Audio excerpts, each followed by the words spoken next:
pessoal, tudo bom com vocês? Tudo em paz, tudo com saúde? Deus permita que sim, não é? Sejam bem-vindos a mais uma aula de ciências. Nesta semana, nós faremos revisão do conteúdo anterior. E estão lembrados do que foi que nós falamos? Que nós estudamos? Sistema sensorial. Muito bem. Então, dando continuidade, né? Esse conteúdo foi trabalhado, né, em nosso livro desde a página 148 até a página 153. Nós procuraremos não focar exatamente no livro, né, mas o conteúdo é o mesmo. Então, vocês podem acompanhar, né, assistindo o vídeo, as explicações do vídeo, e acompanhando aí pelo nosso livro, que vocês podem estar tirando uma ou outra dúvida, certo? Então, vamos seguir. Então, para começar, eu gostaria que vocês observassem essa imagem aí, esse quadro nessa tela. Já já eu dou mais detalhes sobre a mesma. Mas eu gostaria já de começar falando um pouquinho com vocês a respeito do sistema sensorial em si, não é? Então, você já parou para pensar por que podemos sentir prazer ao contemplar um belo quadro? Ao ouvir uma música de que gostamos? Ao tomar um sorvete? Ao passar a mão no pelo macio de um gato? Já pensaram nisso tudo? Para percebermos o mundo à nossa volta, contamos com um sistema sensorial, que é formado por receptores sensoriais, estruturas responsáveis pela percepção de estímulos provenientes do ambiente e do interior do corpo. Esses receptores são neurônios modificados, vocês lembram que são neurônios, né? Que são células nervosas, não é? E atuam associados ao sistema nervoso. Graças ao sistema sensorial, além das sensações agradáveis, também podemos perceber os perigos, evitando, por exemplo, a ingestão de alimentos estragados, ao sentir o cheiro, né, ou o gosto ruim. Essa possibilidade de perceber o que nos rodeia contribui para a sobrevivência, né, para a nossa sobrevivência e para a integração no ambiente em que vivemos. Essa imagem, gente, olha aí, esse retrato da Rainha Vitória, né, de 1819 a 1901, da Inglaterra. É o tipo de obra de arte que proporciona múltiplas sensações e remetem, ainda que indiretamente, os diferentes sentidos. Os olhos da rainha acompanham os do observador, independentemente do ângulo de visão. Então, não importa se você vira um pouquinho para um lado, vira um pouquinho para o outro, ela sempre vai estar acompanhando, né? Ela sempre vai estar lhe olhando. Além disso, é interessante observar as impressões que nos provocam todo o conjunto. Quais seriam essas impressões? Os cabelos brilhantes, a pele macia e o delicado cetim da roupa, né? Ele demonstra, nós estamos falando aí nesse momento sobre o tato, né? Pele macia, cabelo brilhante, tecido, ou até mesmo imaginar o perfume da rosa, que é o olfato, né? Aguça o olfato, que pende na mão dela. Então, observe aí quantos sentidos foram remexidos aí só de observar uma tela, não é isso? Nós vivemos num mundo, né, de cores, sons, percepções táteis, odores, sabores. A sensibilidade sensorial, ou seja, a capacidade de perceber e responder a esses estímulos, depende principalmente da atividade integrada dos órgãos dos sentidos e do sistema nervoso. Aí eu faço algumas questões para vocês. São essas questões. O que ocorre em nosso corpo quando os estímulos do ambiente são capturados pelos órgãos dos sentidos? E de que maneira as funções do nosso corpo são coordenadas e integradas? Será que vocês conseguem responder a essas duas perguntas? Lembrando, né, que nós já falamos sobre isso na semana anterior, mas nós poderemos responder agora, não é? Vocês estão lembrados, né, quais são os órgãos dos sentidos, esses, né, que são responsáveis em captar, né, esses estímulos do ambiente? Lembram? Vamos lembrar? Vamos relembrar? Quais são os nossos sentidos, gente? Tato, olfato, paladar, visão, audição, não é isso? Vamos lembrar aí. Qual o órgão da visão? Hã? É o olho, não é? Qual o órgão da gustação? A língua, não é? Gustação ou paladar. Qual o órgão da audição? A orelha. Vamos lá. Do olfato, o nariz, né? As narinas. E o tato é toda a nossa pele. Então, o que ocorre quando em nosso corpo, quando esses estímulos são capturados pelos órgãos dos sentidos? Vamos lá? Após os estímulos, né, serem captados pelos órgãos dos sentidos, eles são processados e interpretados pelo sistema nervoso central para gerar uma resposta. E de que maneira as funções do nosso corpo são coordenadas e integradas? São tantas funções. De que maneira elas se organizam? Nós contamos com o sistema sensorial, né, que é formado pelos receptores sensoriais, né, que são os órgãos, estruturas responsáveis pela percepção de estímulos provenientes do ambiente e no interior do corpo, que trabalham em parceria com o sistema nervoso. Então, todos os estímulos, né, que são captados pelos órgãos do sentido são levados até o sistema nervoso. Muito bem? Estão entendendo? Gente, nós estamos falando, né, dessa coordenação, dessa integração do sistema nervoso com os nossos órgãos dos sentidos, né, que vão captar todos os estímulos do ambiente. Então, essa imagem aí eu gostaria que vocês observassem. Observe atentamente a ilustração abaixo, que relaciona diferentes regiões do encéfalo com as funções que elas comandam. Então, nós vimos na outra semana ainda, quando falamos em sistema nervoso, nós falamos do encéfalo. Agora, eu gostaria que vocês observassem, vejam que estão, assim, destacadas com cores diferentes, para que a gente reconheça cada região do encéfalo que é responsável, né, por cada uma dessas funções, né, que ele comanda. Então, vamos observar aí, ó. Vamos começar aqui por esse lado, né, pelo lado direito, e a gente faz uma volta e até terminar do lado esquerdo.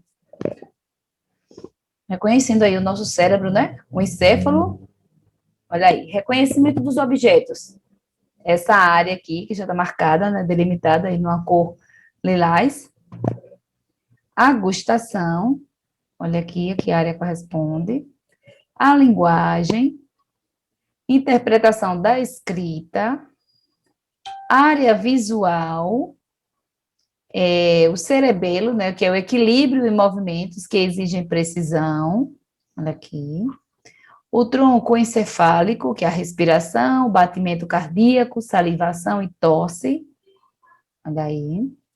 A zona de memorização, audição, olfato, atividade psíquica, movimentos da escrita, sensibilidade e a coordenação motora.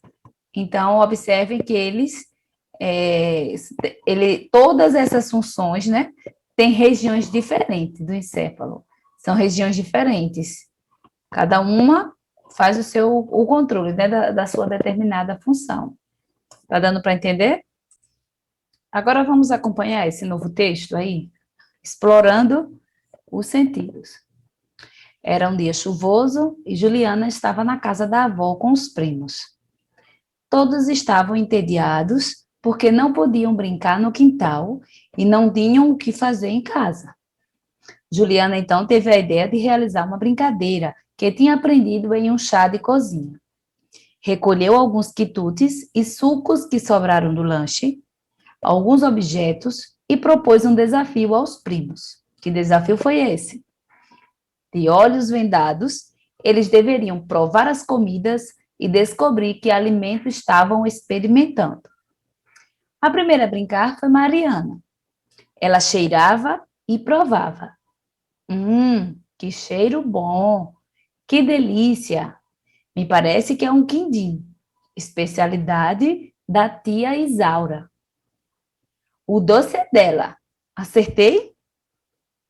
Para Mateus, também de olhos vendados, Juliana entregou um objeto. Ele o tocou e balançou para saber que som fazia. Tinha de adivinhar o que era. Bem, este aqui é meio pesado. Tem som de madeira. É uma peneira? Não? Quem errava pagava um castigo. Tinha de dançar, cantar, era pintado, etc. Todos os primos participaram. Receberam vários castigos engraçados.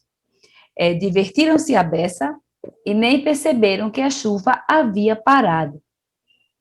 Agora é sua vez. Mariana é capaz de identificar todos os alimentos apenas os provando? Que características ela consegue perceber?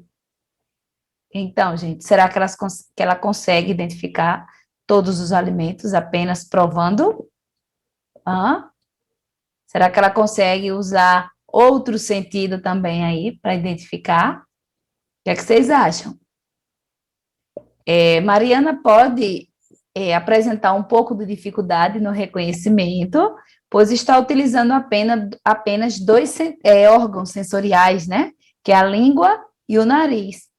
Mas é possível que ela consiga, né? Só sem enxergar nada, só provando esses alimentos, né? É possível que ela consiga identificar quais são. Aí a segunda pergunta. E como Mateus é capaz de identificar um objeto sem vê-lo? O que é que vocês acham? Ou você já teve em situação semelhante? O que você faria para você identificar esse objeto? Sem olhar, né? Para você dizer que objeto é esse. Nessa imagem, nós vimos que ele tem uma raquete. Como poderia perceber que é uma raquete? Tocando, né? Para observar a forma que o objeto tem, não é? Observar os materiais. Como ele fez aí, ele balançou para ver se tinha som, né? Que som que tinha. É possível, pois ele está utilizando outros sentidos, né? Além do tato, ele não ouviu aí, né? O som que produziu o objeto, não é? O tato e a audição na identificação do objeto. Se fosse você faria o quê para identificar esses objetos? Mas você já pensou na importância de cada um desses sentidos para a nossa vida? Eles são muito importantes, não é? Pense como seria se seu olfato não funcionasse. E aí, você não consegue sentir cheiro de nada. Quando a gente fica gripado, que a gente não consegue sentir o cheiro do alimento, né? Ou de outras coisas, do perfume, não é? Cheiro bom e cheiro ruim, a gente não consegue sentir muito bem. Agora, né? Nesse tempo de coronavírus, que é um dos sintomas que ele nos causa, perder o olfato, né? Olfato e paladar. Quem já passou por essa situação, né? Que nós já temos inúmeros casos, sabe que é difícil, né? Se a gente ficar sem sentir o cheiro dos alimentos, né? Ou de outros produtos, como é difícil. E principalmente o paladar, é terrível, né? Ficar sem sentir o sabor dos alimentos. Mas você já pensou? Você que não sentiu esse problema ainda, já pensou como seria se não pudesse sentir o cheiro das coisas? Que dificuldades você teria ao longo de um dia? Como seria a sua vida, não é? Se não pudesse sentir o gosto dos alimentos? Haveria algum risco para a sua saúde? Olha que quando um alimento está estragado, né, a gente sente logo o cheiro. Se a comida azedou, imediatamente. Digamos que está lá na panela, uma comida, e ela azedou, quando a gente abre a panela, quando tira a tampa, a primeira coisa que a gente sente é o cheiro estragado, cheiro ruim, né, de comida azeda. E se a gente não pudesse sentir o cheiro? Será que a gente poderia estar comendo, né, esse alimento estragado? Tá vendo? Não é um risco para a nossa vida, não é um risco para a nossa saúde. Quais sentidos estão sendo usados no caso, né, dos meninos aí agora que nós falamos, né, Mariana Mariana e Juliana. Vamos lá, Juliana. Deixa eu ver como é o nome do menino. É Matheus, né? Mariana, Juliana e Matheus. Eles estão brincando aí. Quais os sentidos que eles usaram nesse momento? E você, aí na sua casa, você assistindo esse vídeo, quais os sentidos que você está usando? Já pensou nisso? Já analisou? Cada órgão do sentido, ele tem células especializadas em captar estímulos, né? Essas células são chamadas de receptores externos. Os estímulos captados são transformados em impulsos nervosos, né, que são mensagens conduzidas pelos nervos até o nosso cérebro. O cérebro atua como um receptor interno, interpretando os estímulos e transformando em sensações de luminosidade, odores, cores, sabores, entre outros. Então, o sistema sensorial nos possibilita interagir com o que está ao redor. Essa capacidade contribui para a nossa sobrevivência e integração com o ambiente em que vivemos. Gente, para concluir nossa primeira aula, né, semanal, nós faremos essa questão 7 aí, essa atividade, que é a questão 7 da página 163.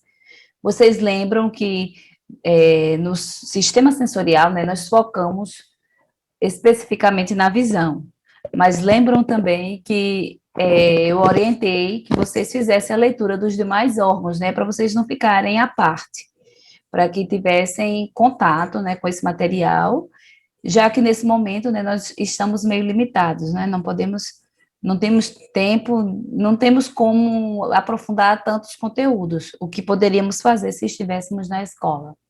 Então, focamos mais no olho, né, na visão. Então, essa questão 7 aí está se referindo já ao olho.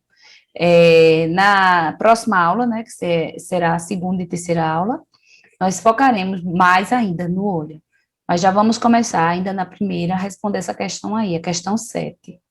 Observe a figura abaixo e no caderno faça o que se pede. Nós já sabemos que o olho é o órgão da visão.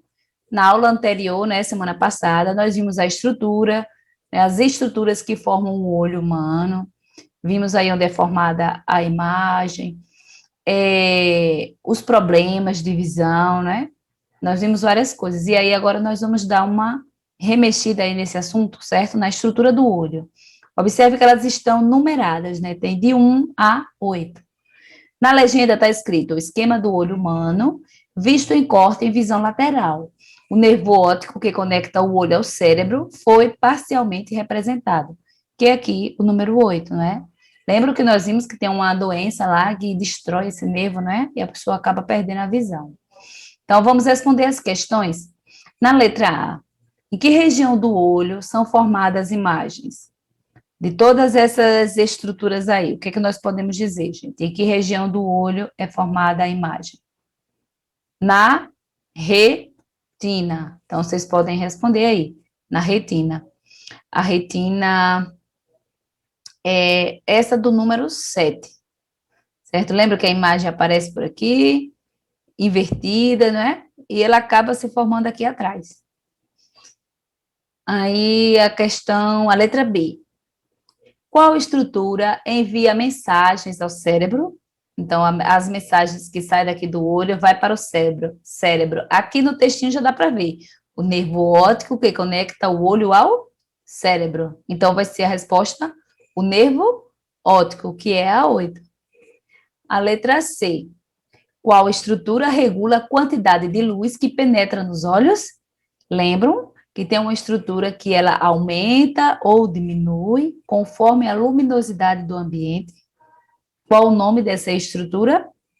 A íris, não é? A íris. A íris a íris que está aí representada, cadê o número 4? Pelo número 4. Ou ela se abre, né? Ou se fecha mais. A letra D. Qual é a estrutura que colabora com a acomodação visual? Vai ser o quê? A lente. Muito bem, a lente. A lente está representada pelo número 5. Olha aqui. E a última letra? Agora, siga a numeração e escreva no caderno o nome das estruturas indicadas. Então, vamos lá. A estrutura 1, vocês vão colocar os números e nós vamos colocar os nomes de cada estrutura, certo? Então, vocês respondam aí. Número 1, córnea. O número 2. Número 2, humor aquoso. O número 3, pupila. Número 4, íris. Número 5, lente. Lente. Número 6, corpo vítreo, que é esse aqui. O número 7, a retina. E o número 8 é o nervo óptico. Então, gente, respondemos a nossa atividade. Então, espero que vocês tenham acompanhado muito bem, não é? Copiei direitinho as respostas aí no caderno. Se tiverem dúvida, é só olhar no nosso livro. Vocês vão poder tirar as dúvidas da estrutura, né? A atividade é bem simples aí. Vocês vão poder acompanhar, tirar as dúvidas. E não esqueça de enviar o seu professor, viu? Ele está aguardando ansiosamente por isso. Então, fiquem com Deus e até a próxima aula.